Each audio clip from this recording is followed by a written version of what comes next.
সবাইকে নমস্কার ও আদাব। আজ রান্না করব আলু দিয়ে, করলা দিয়ে আর টমেটো দিয়ে চচ্চড়ি। তো আলু, টমেটো, পেঁয়াজ সবগুলো কেটে নিচ্ছি। প্রথমে কেটে নিচ্ছি। আমাদের পাশে থাকবেন, আমাদের ব্লগটি দেখবেন। আমাদের ব্লগটি যদি ভালো লাগে তাহলে একটা লাইক, কমেন্ট, শেয়ার করে দিবেন। আর যারা এখন পর্যন্ত চ্যানেলটিতে সাবস্ক্রাইব করেন নাই তারা সাবস্ক্রাইব করে আমাদের পাশে থাকবেন। আমাদের ব্লগটি কেমন লাগে কমেন্টে জানাবেন।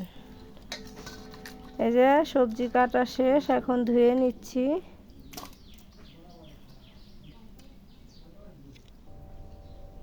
এই যে সব কিছু কেটে নিয়েছি।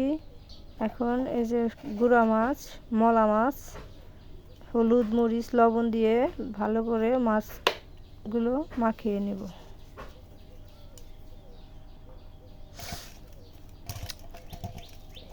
আমাদের রান্নাটা শেষ পর্যন্ত দেখবেন।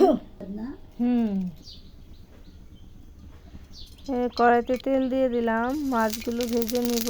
জিরা সম্বার দিয়েছি,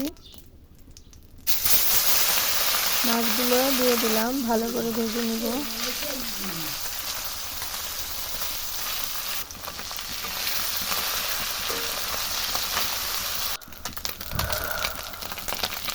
পেঁয়াজ দিয়ে দিলাম, মাছের মধ্যে পেঁয়াজ দিয়ে তারপরে মাছগুলো আরেকটু ভেজে নিলাম।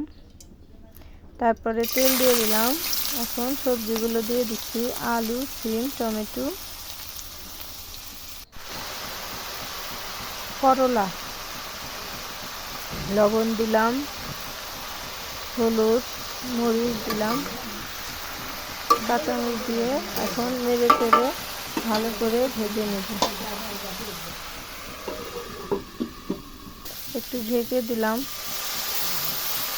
একটু জল দিয়ে দিলাম যাতে একটু নরম হয় সবজিটা।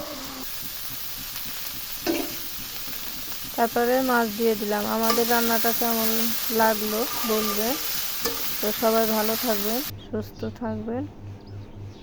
এই যে আমার রান্না শেষ।